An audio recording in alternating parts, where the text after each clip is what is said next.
ধন্যবাদ, কৃতজ্ঞতা। আসসালামু আলাইকুম। আপনার শরীর ভালো আছে? আলহামদুলিল্লাহ ভালো আছে। জি, অনেক ধন্যবাদ। প্রিয় দর্শক, আমাদের আজকের যে বিষয়, সে বিষয় হচ্ছে বাংলাদেশের ক্রান্তিকাল, রায়, রাষ্ট্র ও প্রতিরোধ। প্রিয় দর্শক, আমরা সকলেই আসলে জানি আজকের বাংলাদেশ, আজকে পর্যন্ত আমরা বাংলাদেশের গণমাধ্যমে আসলে প্রকৃত সত্য তথ্যগুলো পাই না।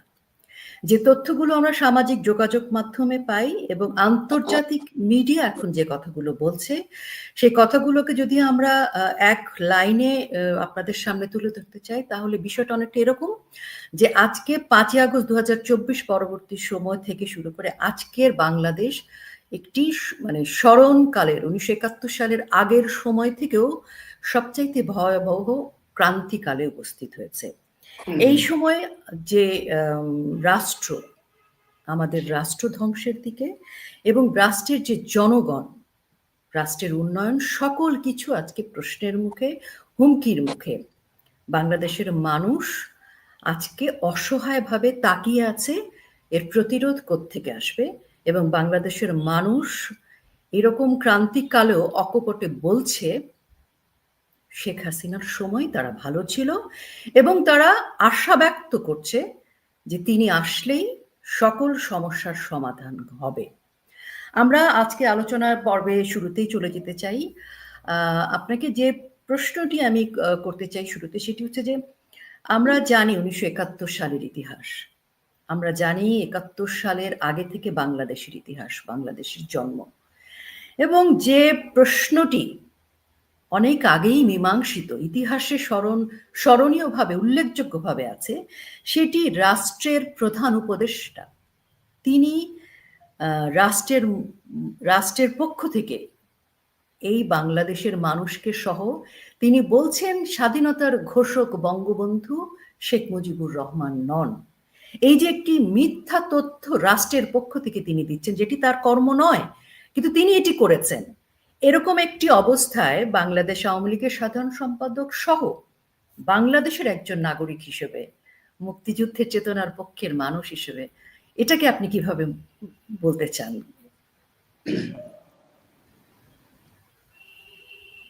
দেখুন, আজকে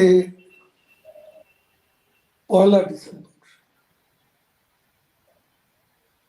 আমাদের বিজয়ের মাসের প্রথম দিন। আজকের এই দিনে আমি শ্রদ্ধাবনত চিত্তে স্মরণ করছি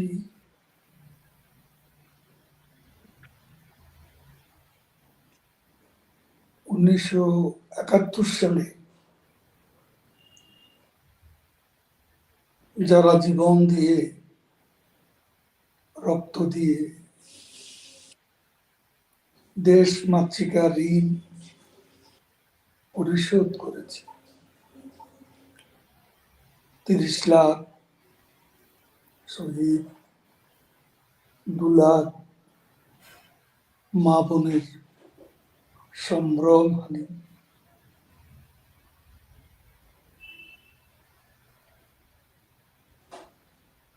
এবং আমাদের ইতিহাসের মহানায়ক,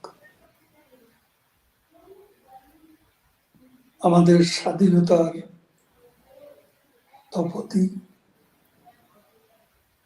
যিনি আমাদের পূর্বপুরুষদের হাজার বছরের পরাজয়, অপমান, গ্লানি প্রতিশোধ নিয়ে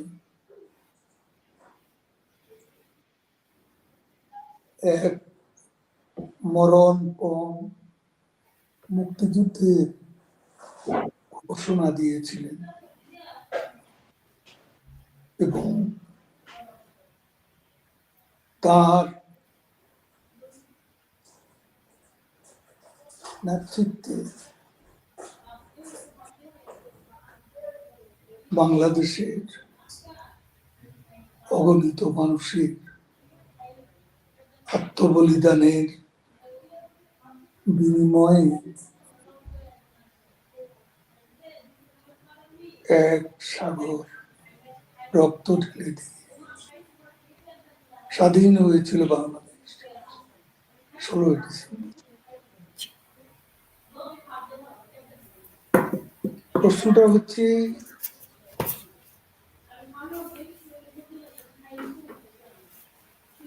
এই স্বাধীনতার ঘোষককে, এই বিতর্কের সূত্রপাত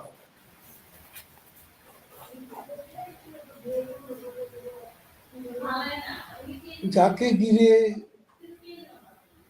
এই বিতর্কিত ঘোষক বিষয়টি উচ্চারিত হচ্ছে,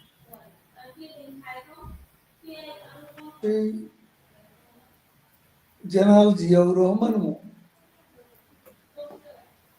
তার জীবদ্দশায় কখনো নিজেকে স্বাধীনতার ঘোষক বলে তিনি কখনো বলেননি, এবং ঐতিহাসিক 7ই মার্চ সেখান থেকে বঙ্গবন্ধু স্বাধীনতার ঘোষণা দিয়েছিলেন। সেই ঘোষণার প্রেক্ষিতে জিয়াউর রহমান তিনি নিজেই বিচিত্রার একটা নিবন্ধে তিনি বলেছিলেন, লিখেছিলেন, 7ই মার্চের বঙ্গবন্ধুর ভাষণ শুনে আমরা স্বাধীনতার গ্রিন সিগন্যাল পেয়ে গিয়েছি। এরপর আসুন স্বাধীনতা ঘোষক আর এই ঘোষণার পাঠক দুটা কিন্তু ভিন্ন বিষয়। তার সঙ্গে আরেকটা প্রশ্ন আছে, ঘোষণা করা অধিকারটি তিনি কি করে পেলেন? চলে যেতে হয়, ফিরে যেতে হয়, 70-এর নির্বাচন, সেই নির্বাচনে বাংলাদেশে তথা তৎকালীন পূর্ব বাংলা জনগণের প্রদত্ত ম্যান্ডেট, বিপুল ম্যান্ডেট, সে ম্যান্ডেটটি পেয়েছিল কে?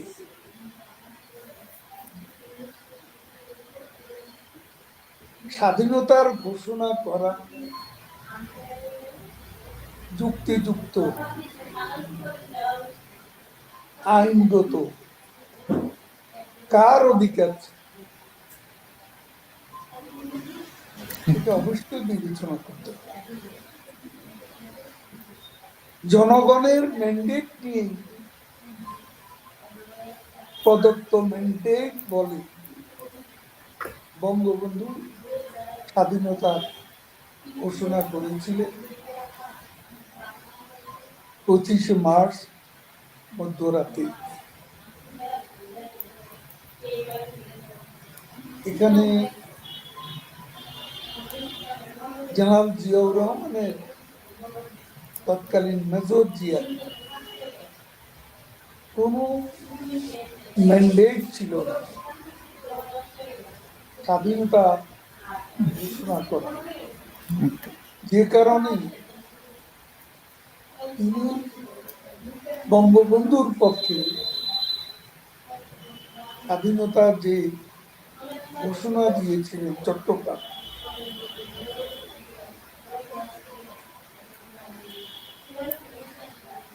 I hereby, I Major Jia, year to declare the independence of Bangladesh on behalf of Yeah. our great national leader, Bangabandhu Sheikh Mujibur Rahman. Ziaur Rahman সাহেব নিজেই বলেছেন তিনি বঙ্গবন্ধুর পক্ষে স্বাধীনতার ঘোষণা দিয়েছেন কালুঘাট বেতার কেন্দ্রে তিনি পাঠ করেছেন। সেখানে মরহুম এম এ হান্নান তিনিও ছিলেন পাঠক, জি, এই ঘোষণার পাঠক। তারপরে আবুল কাসেম সন্দীপ জি, আরেকজন ঘোষণার পাঠক। এখন ঘোষণার পাঠক হিসেবে তখন যেহেতু মেজর জিয়া সেনাবাহিনীর প্রতিনিধি, জি, একজন সেনাবাহিনীর অফিসার, তার ঘোষণাটার মূল্য সার্বিকভাবে জনগণের কাছে বেশি। অনুপ্রেরণার দিক থেকে স্বাধীনতা সংগ্রামের প্রথম পর্যায়ে এই মুক্তিযুদ্ধকে আরো বেগবান করতে এই ঘোষণার প্রয়োজন ছিল অন বিহাফ অফ বঙ্গবন্ধু। একজন মেজর যখন এই ঘোষণাটি দেন তখন পাবলিকলি এটার একটা ভিন্ন পারসেপশন দাঁড়িয়ে যায়। কাজেই আমি এভাবে জি, স্বাধীনতার ঘোষণা নিয়ে মোহাম্মদ ইউনূস গায়ে পড়ে হঠাৎ করে যে বক্তব্যটি দিলেন, এটা তিনি ইচ্ছে করে দিলেন। জি, একদম এইটা তার পূর্ব পরিকল্পিতই ছিল। একজন ইম্পোস্টার হিসেবে, জি, ডিপ স্টেটের পাপেট হিসেবে, জি, রেজিম চেঞ্জের নায়ক হিসেবে তার যে লক্ষ্য, তার যে এজেন্ডা, সে এজেন্ডা বাস্তবায়নেরই একটা অংশ। একদম। আমি একটা সম্পূরক প্রশ্ন এখানে একটু আমি একটু একটা লিডার একটা সম্পূরক প্রশ্ন আপনাকে এর সাথে দিয়ে দিতে চাই। সেটি হচ্ছে যে ৫ই আগস্ট পরবর্তী সময়ে যখন মুক্তিযুদ্ধের চেতনার পক্ষের সকলে বলছিল যে এরা স্বাধীনতার বিরোধী অপশক্তি, পাকিস্তান হানাদার বাহিনীর দোসর, রাজাকার আলবদর, তখন অনেকে বলছিল এটা বাংলাদেশ আওয়ামী লীগের একটি বয়ান, বাংলাদেশ আওয়ামী লীগ এরকম বলছে। কিন্তু এখন এই বর্তমান সময়ে তথাকথিত অবৈধ অসাংবিধানিক সরকারের প্রধান উপদেষ্টার এই বক্তব্য এবং বর্তমানে জামাত ইসলামীর যে আস্ফালন, সবকিছু মিলিয়ে কিন্তু আপনি যে কথাটি বলছিলেন সেটা সূত্র ধরেই বলছি যে এই যে স্বাধীনতা বিরোধীদেরকে সামনে এগিয়ে নিয়ে আসা, তাদের উত্থানকে নিশ্চিত করা এবং তাদেরকে ক্ষমতার শীর্ষে নিয়ে যাওয়ার পরিকল্পনা হিসেবেই এই বক্তব্যটি তিনি পূর্ব পরিকল্পনার অংশ হিসেবে দিয়েছেন। তো এই জায়গাটায় জনগণ এখন বুঝতে পারছে আপনি যেটি বলছিলেন। এরকম একটি অবস্থায় রাজনৈতিক দল হিসেবে বাংলাদেশ আওয়ামী লীগের পক্ষ থেকে এবং জনগণের পক্ষ থেকে এই মুহূর্তে কিন্তু এটা একটা অশনি সংকেত। আমরা মনে করি যে যারা ক্ষমতার শীর্ষে যাচ্ছে সেখানে আপনার দিক থেকে কি বক্তব্য? দেখুন, এজেন্ডাটি তো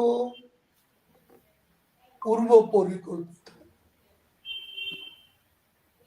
তিনি নিঃসন্দেহে ডিপ স্টেটের পাপেট। তাকে এখানে সহায়তা দিয়েছে পাকিস্তান, পৃষ্ঠপোষকতা করেছে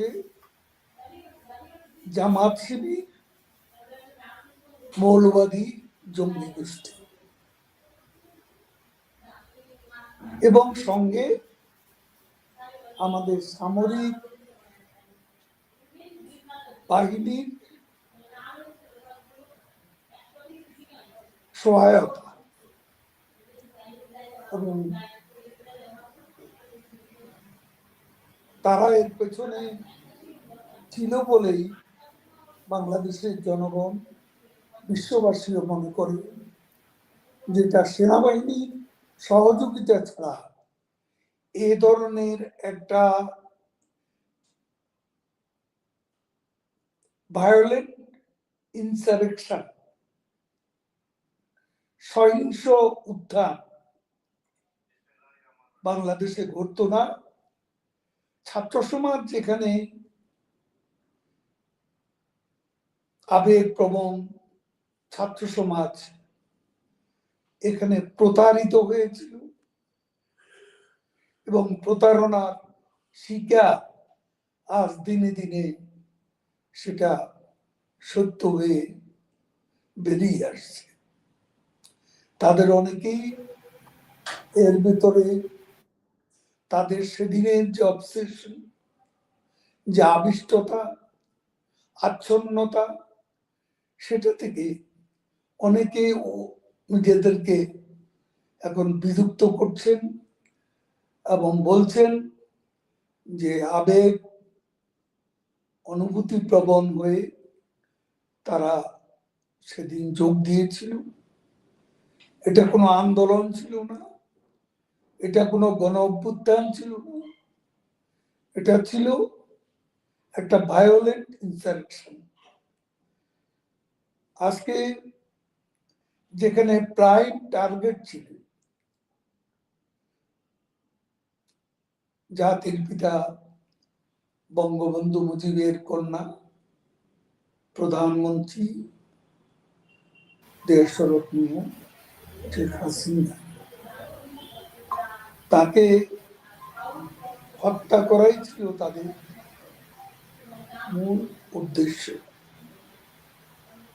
এবং সেখানে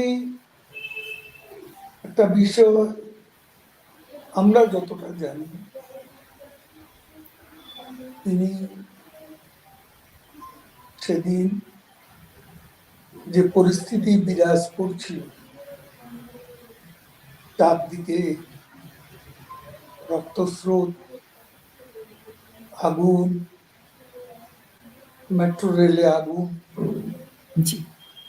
বিটিভি ভবনে আগুন, এলিভেটেড এক্সপ্রেসওয়েতে আগুন, এই ভয়াবহ পরিস্থিতিতে নেত্রী বলেছিলেন, ঠিক আছে, আমার ক্ষমতার দরকার নেই, আমি টুঙ্গিপাড়ায় চলে যাব। তার কিন্তু ইচ্ছা ছিল,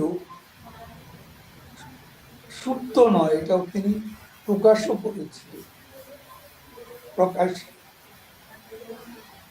কিন্তু যেটা হলো সেটা পরিস্থিতি চাপে হয়েছিল এবং নিরাপদে তিনি ভারতে করে আসতে পেরেছিলেন, লাকিলি এসকেপ করেছেন। যেটা ৭৫-এও হাসিনা, শেখ রেহানা, তারা দুজন লাকিলি এসকেপ করেছিলেন। শিশুপুত্র রাসেলকে যারা রেহাই দেন, সেখানে শেখ হাসিনা, শেখ রেহানা যদি থাকতেন ৩৫ নম্বরে, তাদেরও সেদিন ওই রক্তস্রোতে ভেসে যাওয়ার কথা ছিল। এটা তারা বিভিন্ন বক্তব্যে অনেকে স্বীকারও করেছে যে বঙ্গবন্ধু কন্যাকে হত্যার পরিকল্পনা নিয়েই তারা আসলে গণভবনের দিকে রওনা দিচ্ছিল। আওয়ামী লীগ কি চায়? আওয়ামী লীগের এখানে আজকের বাংলাদেশে যে পরিস্থিতি, বাংলাদেশ আজ যে অবস্থার মধ্যে নিপতিত হয়েছে, এই অবস্থা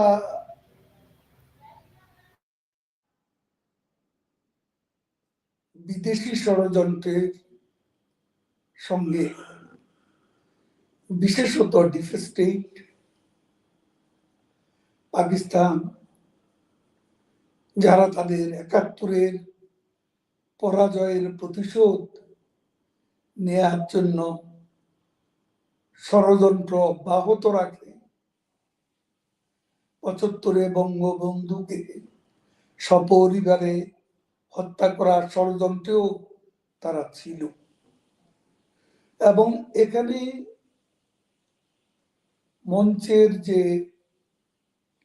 নাটক, এখানে আপনি যে কথা বলেছেন, মূল শক্তি ফার রাইট ফান্ডামেন্টালিস্ট ফোর্স। এই ফোর্সেস এরা শুধু বাংলাদেশেই এদের কর্মপরিসর নয়, তারা আন্তর্জাতিকভাবে মুসলিম ব্রাদারহুডের সঙ্গে জড়িত, তাদের নেটওয়ার্কের সঙ্গে জড়িত, আল কায়দা নেটওয়ার্কের সঙ্গেও এদের যুক্ত থাকার প্রমাণ আছে। পাকিস্তানের আইএসআই দীর্ঘদিন ধরেই এদের পেছনে কোভার্ট অপারেশনের লক্ষ্যে তারাও এদেরকে পরামর্শ দিত। ঢাকার পাকিস্তানি দূতাবাস, যেখানে আজকের মতো পাকিস্তানি কর্মকর্তাদের, সামরিক বেসামরিক কর্মকর্তাদের অনায়াস বিচরণ সম্ভব ছিল না, সেটা আমাদের নেত্রী প্রধানমন্ত্রী শেখ হাসিনার সাহসী নেতৃত্বের কারণে, তার দূরদর্শিতার কারণে, তার সে সময়ের যে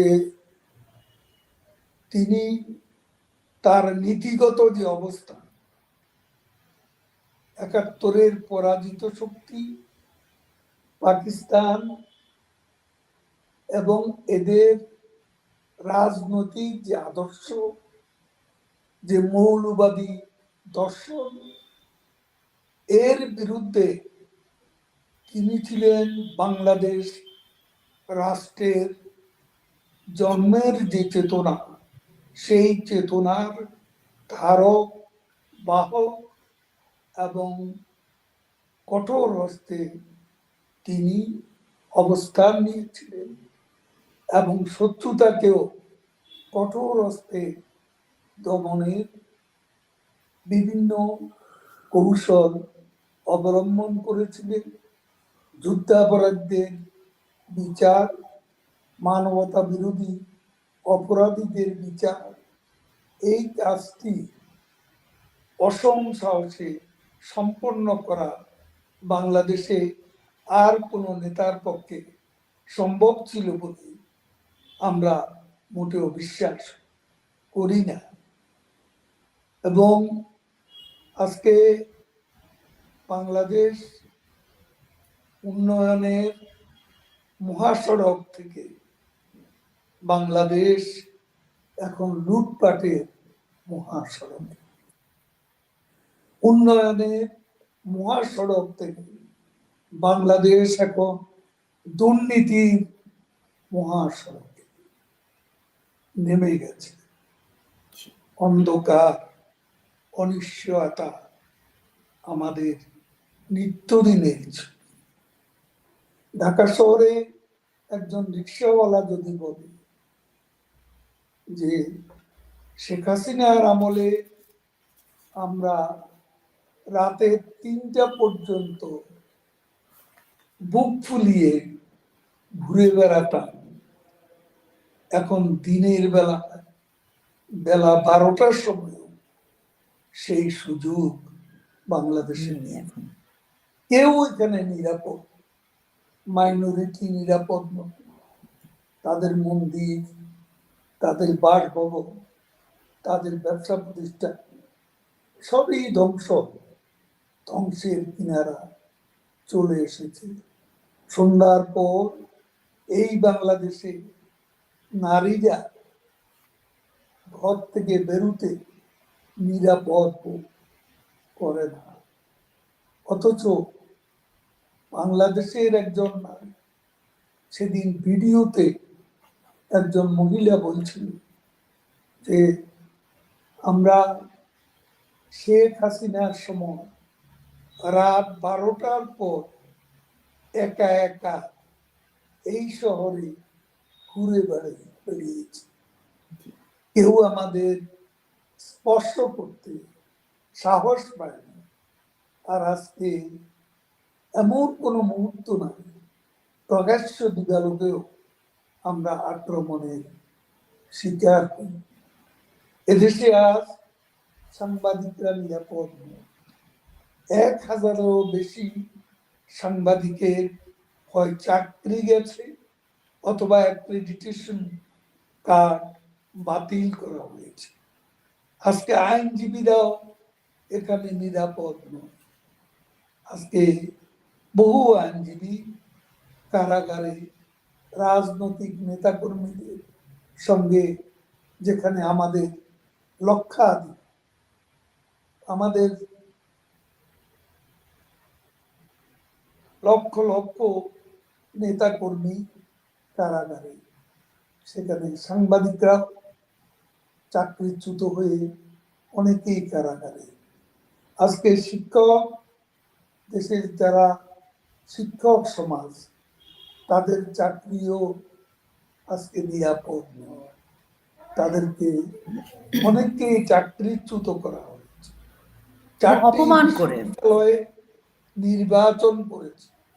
এটা তাদের ব্লু প্রিন্টে অংশ বলে আমরা মনে করি।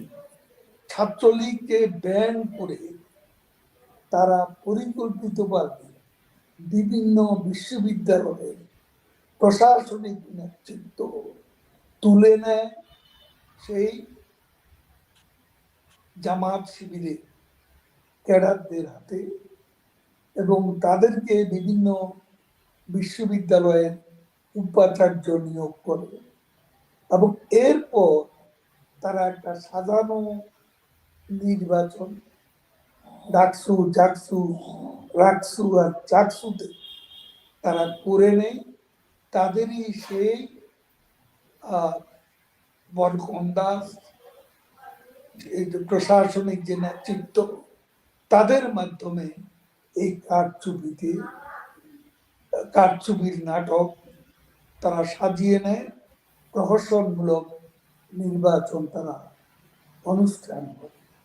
এখানে একটা কথা উল্লেখ করতে হবে যে বিএনপির ছাত্র সংগঠন, ছাত্রদল তথা সামগ্রিকভাবে বিএনপি সারা দেশে মব সন্ত্রাসের নেতৃত্ব দিয়ে এরা জনবিচ্ছিন্ন হয়ে পড়তে শুরু করে, এবং এক পর্যায়ে তারা আমাদের বিশেষ করে আওয়ামী লীগের নেতা কর্মীদের বাড়ি ঘরে আগুন, তাদেরকে হত্যা করা, গণপিটুনি, মবক্রেসির নামে অনেককেই হত্যা করা নৃশংসভাবে, এবং অনেকের সর্বস্ব কেড়ে নিয়ে নিঃস্ব করে দেওয়া, এই এজেন্ডাটি গ্রহণ করেছিল বহুদিনের না খাওয়া পার্টি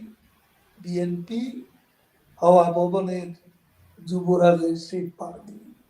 সেই পার্টি ক্রমেই তাদের খারাপ আচরণের জন্য জনবিচ্ছিন্ন হয়ে পড়ে।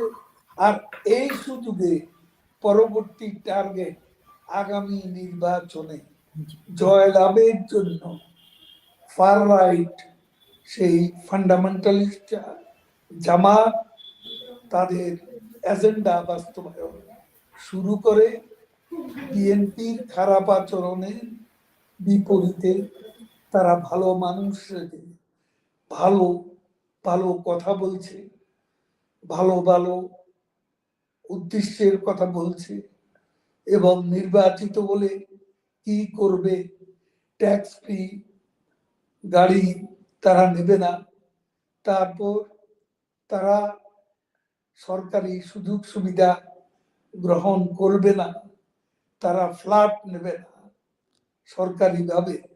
এইসব নানান কথা, নানান মুখরোচক বক্তব্য জনগণের সামনে তারা তুলে ধরছে, ভালো মানুষ সাজার চেষ্টা করছে। কিন্তু বাংলাদেশের মানুষ কি ভুলে গেছে ৭১-এ আমাদের ৩০ লাখ যে মানুষের উপর যে গণহত্যা, যে জেনোসাইড,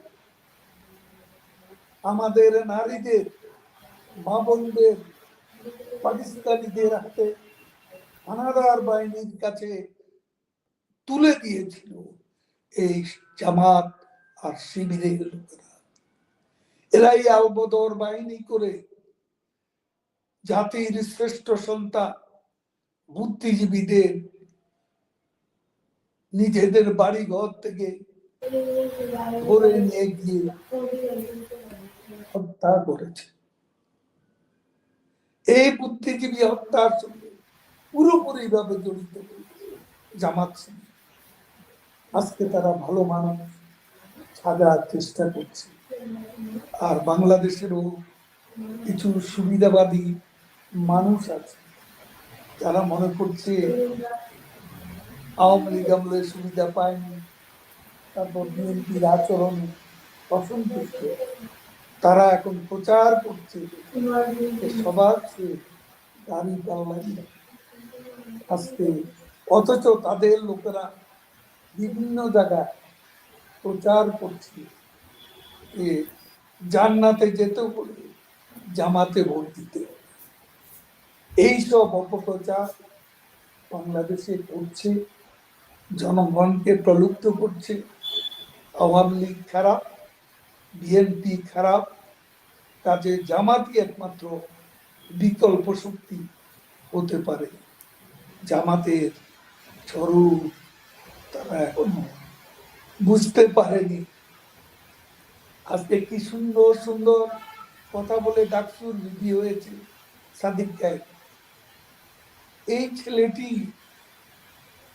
জঘন্য ভাষা লাথি মেরে শেখ হাসিনাকে ভারতে তাড়িয়ে দিয়েছে। লকডাউনের দিন সে একটা ক্রিকেটের ব্যাট নিয়ে মাস্তানের মতো বিশ্ববিদ্যালয় এলাকায় ঘুরতে থাকে। তাকে যখন কেউ জিজ্ঞেস করে বলে ছাত্রলীগ করছি। তারা এগুলো প্রকাশ্যেই বলেছে, প্রকাশ্যেই টিভি ক্যামেরার সামনে বলেছে। সে শেষ বিকেলে ব্যাট হাতে নিয়ে ক্রিকেটের বলে পেটাচ্ছে আর বলছে ছাত্রলীগ পেটাতে পারিনি, খুঁজে পাইনি, তাই এখন ক্রিকেটের বল পেটাচ্ছে। এই ধরনের জঘন্য ভাষা ব্যবহার করছে। চট্টগ্রামে শাহজাহান চৌধুরী এমনও বলেছে তার কথায় সূর্য উঠবে, সূর্য অস্ত যাবে। এমনও বলেছে ডিসিএসপিরা জামাতের কথা উঠবে, জামাতের কথায় বসবে, ইউএনও ওসিরা জামাতের হুকুমের চাকর হিসেবে থাকবে। এইসব কথা, এটাই কিন্তু শাহজাহান চৌধুরীর যে বক্তব্য, এটাই কিন্তু জামাতের ভেতরের বক্তব্য, এটাই তাদের আসল রূপ। কেউ এখন উন্মোচন করছে, কেউ পরে করবে।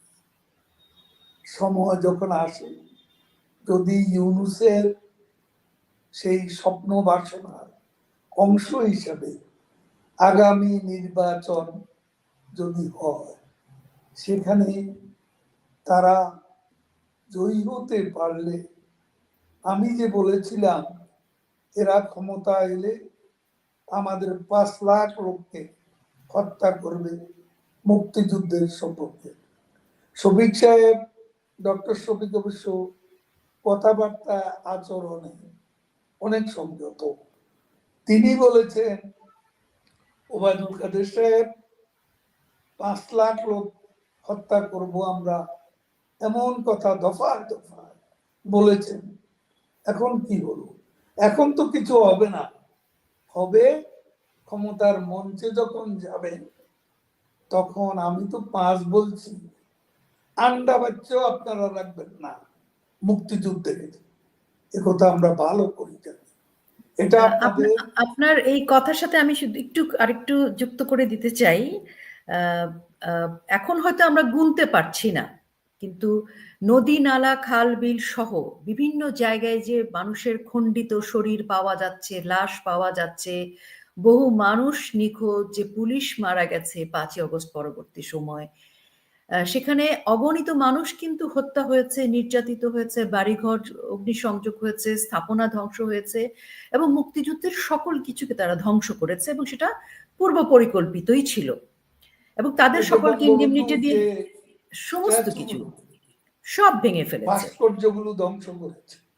তো এগুলো তো সব জামাতেরই প্রেসক্রিপশন, সব ভেঙে চিহ্ন তারা মুছে ফেলতে উদ্যত হয়েছে, এবং তারা তাদের সেই চিরুনি অভিযান, জি, মুক্তিযুদ্ধকে ধ্বংস করা চিরুনি অভিযান, যার গডফাদার হচ্ছে পাপেট মোহাম্মদ ইউনূস। এই মানুষ মুক্তিযুদ্ধ করেনি, স্বাধীনতা সংগ্রাম দেখেনি। এই মানুষটি আমাদের শহীদ মিনারে যায়নি, আমাদের জাতীয় স্মৃতিসৌধে যায়নি। আমাদের দেশে যখন জলোচ্ছ্বাস, বন্যা কবলিত, এই মানুষ পাশে দাঁড়ায়নি। আমরা কখনো দেখিনি মানুষের পাশে দাঁড়াতে। করোনার সময় বাংলাদেশে যে মহাসংকট, তখনও এই মানুষ বাংলাদেশের সেই করোনা কবলিত জনগণের পাশে এসে দাঁড়ায়। ইনি মোহাম্মদ ইউনূস। এর কোন দেশপ্রেম নেই। এর লক্ষ্য হচ্ছে নিজের ক্ষমতা, এর লক্ষ্য হচ্ছে বাংলাদেশকে তার প্রভুদের হাতে, সে পাকিস্তানের এজেন্ট, সে ডিফেন্স স্টেটের এজেন্ট, এই বিদেশি শক্তিদের হাতে বাংলাদেশকে নিঃশর্তে তুলে দেওয়া, তথা এই বাংলাদেশকে বিক্রি করে হলো ক্ষমতার মঞ্চে থাকা। আজকে কেন প্রেসিডেন্টের ক্ষমতা বাড়াতে চায় সেটা কি আমরা বুঝি না? বাংলাদেশের মানুষ এত বোকা, আমাদের বন্ড অলরেডি বিক্রি করে দিয়েছে। আজকে গত কয়েকদিনে বাংলাদেশে উপর্যুপরি পাকিস্তানের কর্মকর্তারা, সামরিক বেসামরিক কর্মকর্তারা বাংলাদেশে আসছে, তাদেরকে লালমনিরহাট দেখাচ্ছে। সেখানে যে এয়ারবেস, সে এয়ারবেসে কথা দিয়েও এয়ার রাডার সিস্টেম স্থাপন করছে। চিকেন নেক, ভারতের চিকেন স্নেককে লক্ষ্য করে গুটি সাজানো হচ্ছে। পাকিস্তানি সেনানায়করা বাংলাদেশে এসে তারা আজকে চিকেন নেকের আশেপাশে বাংলাদেশের সেই সমুদ্র সীমা, সমুদ্রের প্রবেশদ্বার চট্টগ্রামে, সেখানে তারা আসা যাওয়া করছে। শেখ হাসিনা যে বলেছেন, আমি যদি গ্যাস বিক্রি করতাম, যদি আমি সেন্ট মার্টিন বাংলাদেশের দ্বীপ জি চাপের কাছে নথি স্বীকার করে দিতে পারতাম, তাহলে আমার ক্ষমতায় থাকার কোনো সমস্যাই হতো না। কোনো অসুবিধা ছিল না। আমি নিঃসন্দেহে ক্ষমতায় থাকতে পারতাম। আমি কম্প্রোমাইজ করিনি আমার স্বাধীনতাকে, আমি কম্প্রোমাইজ করিনি আমার সার্বভৌমত্বের প্রশ্নে, আমি কম্প্রোমাইজ করিনি বাঙালি জাতীয়তাবাদ, জাতিসত্তা, আমাদের সংস্কৃতি, আমাদের ভাষা সংগ্রাম, আমাদের সাদাত্ম্যবোধ, স্বাধীন সত্তা, এইসব প্রশ্নে আমি আপোষ করিনি। সেটাই আমার অপরাধ। আজকে দেখুন, বিশ্বব্যাংক বলছে গত কয়েক মাসে বাংলাদেশে ২৭ লাখ মানুষের চাকরি আছে। এর মধ্যে 50 লাখ মানুষ বেকার এখন। এর মধ্যে আমি বিশ্বব্যাংকের রিপোর্ট বলছি, জি জি এর মধ্যে 13 লাখ লোক, 13 লাখ হচ্ছে নারী যারা চাকরিচ্যুত হয়েছে। ৩,৫০০ মিল কারখানা বন্ধ। বিকাশমান যে গার্মেন্টস, আমাদের বৈদেশিক মুদ্রার প্রধান উৎস, সেই গার্মেন্টস আজকে ধ্বংসের পথে। আজকে বাংলাদেশ খেলাপিরি নেই। শেখ হাসিনার আমলে ৮%। সেই বাংলাদেশ 2 মাস আগেও ছিল ২৮%। কোথা থেকে কোথায় গেল? ৮ থেকে ২৮। আর এখন নাকি সর্বশেষ রিপোর্টে যেটা জানলাম, যে বাংলাদেশ এখন খেলাপিরি নেই। ইউক্রেন, বেনি, গিনি এবং আফ্রিকা সাদের চেয়েও আরো উচ্চতম জায়গা আজকে উন্নীত হয়েছে, মানে অবনমিত হয়েছে। এ হচ্ছে বাংলাদেশের আজকের অবস্থা। আমরা দারিদ্র বঙ্গবন্ধু কন্যা 18% নামিয়েছি, সেই 44%। সেই দারিদ্র এখন সেই 18% থেকে অলরেডি 28% অতিক্রম করেছে। হত দরিদ্র 7 থেকে 12%-এ ইতিমধ্যেই অবনমিত হয়েছে।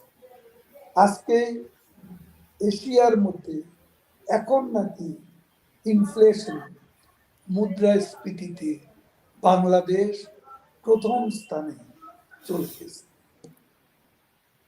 আমাদের যে মুদ্রাস্ফীতি, খাদ্য মূল্য স্ফীতিতেও ঠিক সেই রকম একটা অবস্থা বাংলাদেশে বিরাজ করছে। তাহলে কোথায় বাংলাদেশ, কোথা থেকে কোথায় আসলো? আলো থেকে অন্ধকার। শেখ হাসিনা আলোকিত করেছে, তারা অন্ধকার, সেটাকে অন্ধকার করে দিয়েছে। মোহাম্মদ ইউনূস। শেখ হাসিনার সময় বাংলাদেশ বিশ্বে রোল মডেল হয়েছিল উন্নয়নে। এখন বাংলাদেশ অনিশ্চয়তা, অস্থিরতা রোল মডেল। আজকে ইউনূস যে নির্বাচন, এটাও তার একটা ব্লুপ্রিন্ট, ষড়যন্ত্রের অংশ।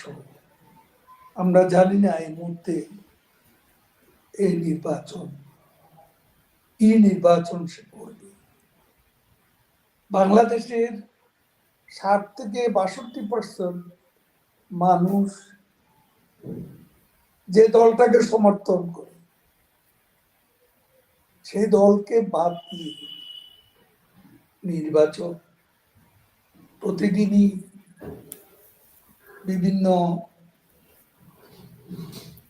ভিডিওতে এসে সাধারণ মানুষ যেসব কথা বলে, করাইল বস্তির নারীরা যেসব কথা বলে, একজন বাস ড্রাইভার, পরিবহন শ্রমিক, রিক্সাওয়ালা, মুটে মজুর, গ্রামের কৃষক, জি তারা যে কথা বলে, শেখ হাসিনার আমলে ভালো ছিল, আগের সরকারই ভালো ছিল, একদম 90 বছরেরও বেশি বয়স, হাঁটতে পারছে না বৃদ্ধ, ভিডিওর সামনে এসে যখন তাকে জিজ্ঞেস করল একজন সাংবাদিক, আপনি কোন দলকে ভোট দেবেন, সে বৃদ্ধ জবাব দিল, আওয়ামী লীগই বাংলাদেশ। জি কিন্তু কাকে ভোট দেবে বলছেন? আওয়ামী লীগই, হ্যাঁ আওয়ামী একদম। লীগই বাংলাদেশ। এবং এটা বারবার বাংলাদেশের সাধারণ মানুষ একই প্রশ্ন, সাহসের সাথে একই বলছে। জবাব। জি বারবার কাদেবে আমি বলছে আমরা আওয়ামী লীগই বাংলাদেশ। আমরা মোটামুটি শেষের দিকে একটা প্রশ্নটা এরকম যে আমরা জানি যে বাংলাদেশ আওয়ামী লীগ এবং বঙ্গবন্ধু কন্যাকে তথাকথিত যে অবৈধ অসাংবিধানিক সরকার, তাদের যে অবৈধ ক্যাঙ্গারু কোর্ট, সেইখানে প্রতিহিংসা প্রহসনের রায় এবং সেই রায়ের যে কথা, সেগুলো আমরা জানি, সেটা জাতীয় আন্তর্জাতিকভাবে সেই রায়কে কেউ গ্রহণ করছে না, সকলে প্রত্যাখ্যান করেছে। জনগণ সেই রায়ের বিষয়ে তাদের যে মতামত, তারা সেটাকে প্রত্যাখ্যান করে জানিয়েছে। এবং এখন যে তারা ভোটের কথা বলছে, সেই নির্বাচন প্রক্রিয়াকেও কিন্তু জনগণ না বলছে, কারণ 60% ওপরে মানুষ আওয়ামী লীগকে চায়। এরকম একটা সময় যখন প্রশাসনকে ব্যবহার করে, আইন আদালতকে দখল করে, জিম্মি করে, এবং সাম্প্রদায়িক জঙ্গি উগ্র গোষ্ঠীদেরকে একদমই ক্ষমতায়িত করে রাষ্ট্রীয় পৃষ্ঠপোষকতায় তারা যা খুশি তাই করছে, মানুষের উপর জুলুম করছে, এবং আওয়ামী লীগের নেতা কর্মী, মুক্তিযুদ্ধের সমর্থক হামলা মামলা সবই করছে। এরকম যখন রাষ্ট্র যখন পুরোপুরি তাদের দখলে বলছি এই কারণে যে কেউ তো কথা বলতে পারছে না, কিন্তু ভেতরে ভেতরে সকলেই বিক্ষুব্ধ হচ্ছে, 1971 সালের মতো ক্ষুব্ধ হচ্ছে। এরকম একটি সময় 71 সালে বাংলাদেশ আওয়ামী লীগই নেতৃত্ব দিয়েছে, প্রাণও গেছে বাংলাদেশ আওয়ামী লীগের নেতা কর্মীদের, এবং বঙ্গবন্ধু তো সপরিবারে বুকে রক্ত দিয়েছেন। আজকে বাংলাদেশ যেখানে দাঁড়ানো, আজকের বাংলাদেশে মুক্তিযুদ্ধের সপক্ষের শক্তির পিঠ দেয়ালে লেগে গেছে। আজকে প্রতিরোধ করতেই হবে, এর অন্য কোনো শব্দ কিন্তু নেই। আজকে এই অবৈধ অসাংবিধানিক এই জঙ্গি উগ্র গোষ্ঠীকে প্রতিরোধ করতেই হবে, এটা জনগণের বক্তব্য, এটা মুক্তিযুদ্ধের পক্ষের। এবং সেক্ষেত্রে বাংলাদেশ আওয়ামী লীগ 1971 সালে বলেছিল, লড়বো মরবো স্বাধীন হব। এই যে লড়বো মরবো স্বাধীন হব, আজকে বাংলাদেশ আওয়ামী লীগের দায়িত্ব 4 গুণ বেশি বেড়ে গেছে।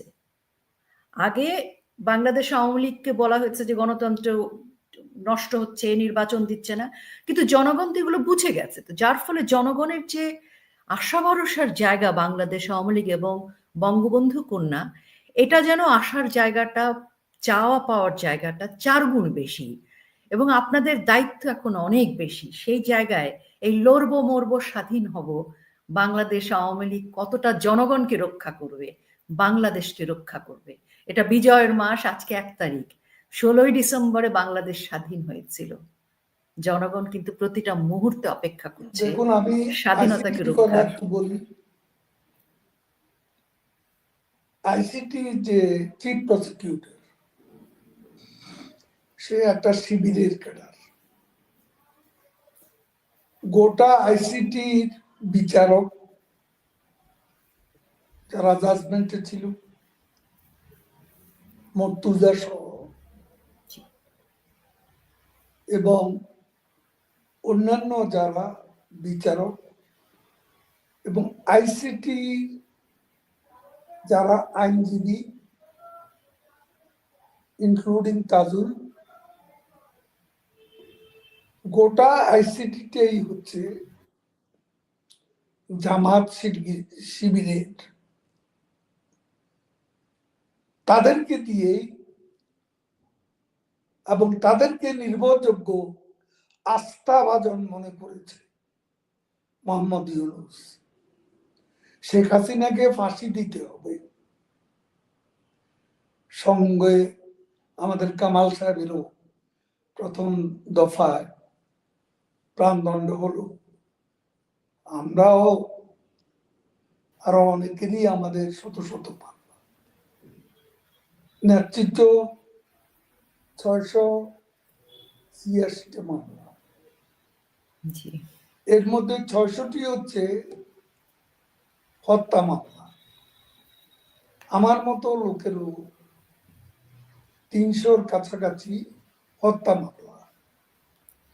রেকর্ড পরিমাণ। প্রাণদণ্ড তো কতবার যে নেতৃত্ব 600 বারই প্রাণদণ্ড হওয়ার কথা, যে তারা যেভাবে ছক সাজিয়েছে। এগুলো হচ্ছে আসলে ইউনূসের প্রতিশোধ, প্রতিহিংসা, যে গ্রামীণ ব্যাংক থেকে অন্যায়ভাবে যে লোকটি গ্রামীণ ব্যাংকের সুবিধা ভোগ করছিল, বেনিফিশিয়ারি, সেখান থেকে লিগ্যাল ব্যাটেল করেও টিকতে পারেনি। 666 কোটি টাকা ক্ষমতায় বসেই মওকুফ করে নিয়েছিল। গ্রামীণের নামে শাখা প্রশাখা বিস্তার ঘটাচ্ছিল এবং সেটা থেকে কোটি কোটি টাকা লুট করে বাংলাদেশে সুইস ব্যাংকে হিসাব নিলে জানা যাবে বাংলাদেশের কত হাজার কোটি টাকা সেখানে এর মধ্যে জমা পড়েছে। আমি এখানে একটা বিষয় পরিষ্কার করে বলতে চাই। আমরা প্রথমে ভেবেছিলাম প্রেসিডেন্ট ট্রাম্প ক্ষমতা আসলে আমাদেরকে হয়তো ক্ষমতায় বসিয়ে দেবে। পরে আমরা ভাবলাম আমাদের ৭১-এর বিশ্বস্ত বন্ধু ভারত আমাদেরকে ক্ষমতায় বসিয়ে দেবে। ফোন আসলেই একই কথা, কখন নেত্রী ফিরবেন, কখন আমরা ফিরব। তার মানে তারা মনে করেছে আমরা যেখানে আছি সেখান থেকেই সব নিয়ন্ত্রিত হচ্ছে। এ ধরনের অর্বাচীন ধারণাগুলো থেকে আমি বলবো আবেগ প্রবণ ধারণাগুলো আমাদের পরিহার করতে হবে। আমাদের লড়াই আমাদেরকেই করতে হবে। এই মানসিকতা নিয়ে আজকে তৃণমূলের যে অসংখ্য নেতা কর্মী মাঠে আছে, তাদেরকে আমি আবারও স্পষ্টভাবে বলতে চাই, আমাদের এজেন্ডা দুটি। একটি এজেন্ডা হচ্ছে ইউনূসের পাপেট সরকারের পতন, এই সরকারকে বিদায় দিতে। তারপরে দ্বিতীয় হচ্ছে আমাদের বিজয়ের মুকুট যারা ছিনতাই করেছে, যারা আমাদের দেশকে পাকিস্তানি ভাবধারায় ফিরিয়ে নিয়ে যেতে চায়, যারা ৭১-এ গণহত্যার সঙ্গে জড়িত আমাদের মা বোনদের হানাদার বাহিনীর হাতে তুলে দিয়েছিল যারা, সেই জামাত শিবির, পরিষ্কারভাবে বলি, Jamaat Shibir, fur right fundamentalist, এদেরকে আপরুটেড করতে হবে, এদেরকে নির্মূল করতে হবে। বাংলাদেশের স্বাধীনতা যারা চায় না, এখন তারা বলে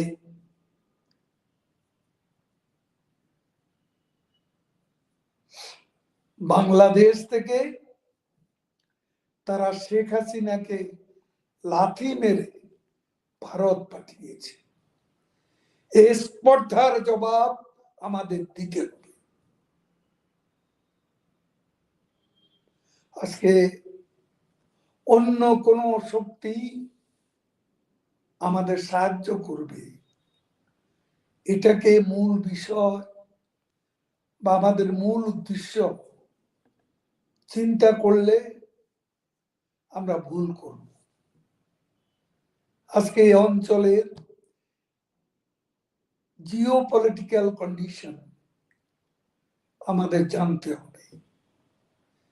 এখানে বাংলাদেশকে ঘিরে, বাংলাদেশকে ব্যাটেল গ্রাউন্ড করার লক্ষ্যে এবং আমাদের প্রতিবেশী বন্ধু ভারতকে ডিস্টেবিলাইজেশনে নিয়ে যেতে, অস্থিতিকরণের মধ্যে অন্ধকারে নিয়ে যেতে আজকে পাকিস্তান তাদের দেশের জঙ্গি মৌলবাদী গোষ্ঠী এরা সকলে মিলে গভীর ষড়যন্ত্রে আজকে লিপ্ত।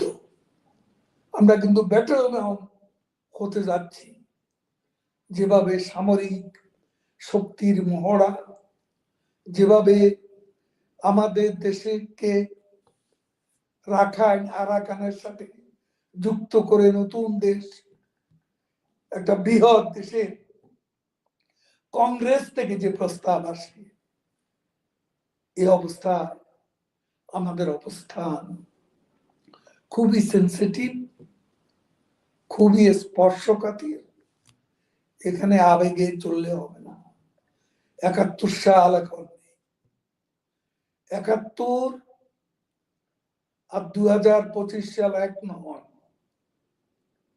তখন যে রণনীতি, সেই রণনীতি এখন কাজ হবে না। নতুন করে রণনীতি, রণকৌশল সাজাতে হবে। আমাদের নেত্রী আছে, আমাদের আশার জায়গা, স্বপ্নের জায়গা, আমাদের আস্থার জায়গা। বঙ্গবন্ধু কন্যা আছে, তার সঙ্গে তার বোন বঙ্গবন্ধুর আরেক কন্যা রেহানাও আছে। সময় মতো এবং আজকে কঠিন পরিশ্রম করে যাচ্ছে, কথা বলছে। বঙ্গবন্ধু দরিদ্র, বঙ্গবন্ধু কন্যা শেখ হাসিনা যোগ্য সন্তান, কম্পিউটার বিজ্ঞানী, আমাদের দেশের সম্পদ, যিনি আইসিটি বিপ্লবে একটা নিঃশব্দ বিপ্লব ঘটিয়েছিলেন বাংলাদেশে। এই তারুণ্যের প্রতি সজীব ওয়াজেদ জয়, তিনিও দিন রাত অবিরাম পরিশ্রম করে যাচ্ছেন। আমাদেরকে আজ আমি একথাই সবাইকে বলব, নেতৃত্ব আছে, নেতার নির্দেশ মেনে নেত্রী এখনো নির্দেশ দিয়ে যাচ্ছে এবং উপজেলা পর্যায় পর্যন্ত এবং বিদেশেও বিভিন্ন পর্যায়ে তিনি কথা বলে যাচ্ছেন, মিডিয়ার সাথেও কথা বলছেন। তার উদ্দেশ্য, তার লক্ষ্য তিনি ইতিমধ্যেই পরিষ্কার করেছে। আমাদেরকে সবাই আজকে যখন ফোন করে বলে মোবাইল যে পরবর্তী নির্দেশ কি, নির্দেশ এক জায়গা থেকেই আসবে, এক কেন্দ্র থেকেই আসবে। নির্দেশ এক একজন এক একভাবে দেবে সেটা বলা যাবে না। পরবর্তী বাস্তব অবস্থা বাংলাদেশে যখন বঙ্গবন্ধু কন্যা স্বদেশ প্রত্যাবর্তন, আমাদের মুক্তিযুদ্ধের চেতনার স্বদেশ প্রত্যাবর্তন, স্বাধীনতার আদর্শে স্বদেশ প্রত্যাবর্তন যখন নিশ্চিত হবে, তখন আমরা মূল্যায়ন করব আমরা কিভাবে চলব। আমাদের পথ চলা রণকৌশল তখনই নির্ধারিত। আমরা এদেশের জনগণের প্রতি প্রতিশোধের কোন স্পৃহা আমাদের নেই। আমরা প্রতিহিংসা রাজনীতি করি, আমরা জনগণের রাজনীতি করি, জনগণই আমাদের ক্ষমতা উৎস। আমাদের ভুল হলে বাংলাদেশের মাটিতে ফিরে আমরা ভুলের কথা অবলীলায় বলতে থাকবো এবং সে ভুল থেকে ভবিষ্যতে নির্ভুল অগ্রযাত্রার জন্য অতীতের ভুল থেকে শিক্ষা নিয়ে আমরা এগিয়ে যাব। সবাইকে ধন্যবাদ। অনেক অনেক ধন্যবাদ আপনাকে। আপনি আমাকে 1 মিনিট সময় দেন, আমি দর্শকদের কাছ থেকে বিদায় নেব। আপনাকে অনেক ধন্যবাদ, আমাদেরকে সময় দিয়েছেন। প্রিয় দর্শক, বাংলাদেশ আওয়ামী লীগের সাধারণ সম্পাদক জনাব ওবায়দুল কাদের ভাই যেভাবে বললেন, যে কথাগুলো স্পষ্ট করে, আমার ধারণা যারা আমাদেরকে দেখছেন এই মুহূর্তে দেশে বিদেশে সবার কাছে একটি স্পষ্ট বার্তা পৌঁছে যাওয়ার কথা। তিনি যে কথাটি বলেছেন সবচেয়ে উল্লেখযোগ্য যে কথাটি, সেটি হচ্ছে আমাদের লড়াই আমাদেরকেই করতে হবে, কারণ এই বাংলাদেশ আমাদের, এই মুক্তিযুদ্ধের আমরাই ধারক বাহক। এবং এই যে জিও পলিটিক্সের যে বাংলাদেশ আজকে, যেখানে বাংলাদেশকে যারা নিজেদের স্বার্থে ব্যবহার করছে, তাদের অসৎ উদ্দেশ্য আমাদের বুঝতে হবে। এবং পাকিস্তানের হানাদার বাহিনীর দোসর হয়ে যারা বাংলাদেশের সার্বভৌমত্বকে বিকিয়ে দিচ্ছে এবং যারা বাংলাদেশ আওয়ামী লীগকে আজকে নিধন করার নামে মুক্তিযুদ্ধের চেতনাকে ধ্বংস করছে এবং আইনকে ব্যবহার করে অপব্যবহারের মাধ্যমে যারা বঙ্গবন্ধু কন্যা সহ বাংলাদেশ আওয়ামী লীগের লক্ষ লক্ষ নেতাকর্মীর বিরুদ্ধে প্রতিহিংসার প্রতিশোধের যে তথাকথিত ক্যাঙ্গারু কোর্ট বসিয়েছে, সেটি জাতীয় পর্যায়ে, আন্তর্জাতিক পর্যায়ে প্রত্যাখ্যান করা হয়েছে। আজকে আসুন আমরা বাংলাদেশের প্রশ্নে আমাদের লড়াই আমরা যেন করতে পারি সেই প্রতিজ্ঞায় থাকি এবং আমাদের বঙ্গবন্ধু কন্যা, যেমনটি বাংলাদেশ আওয়ামী লীগের সাধারণ সম্পাদক বললেন, যে কেন্দ্র থেকে নির্দেশ আসবে এবং আমাদেরকে এখন রণকৌশল বুঝে সেই পরিকল্পনা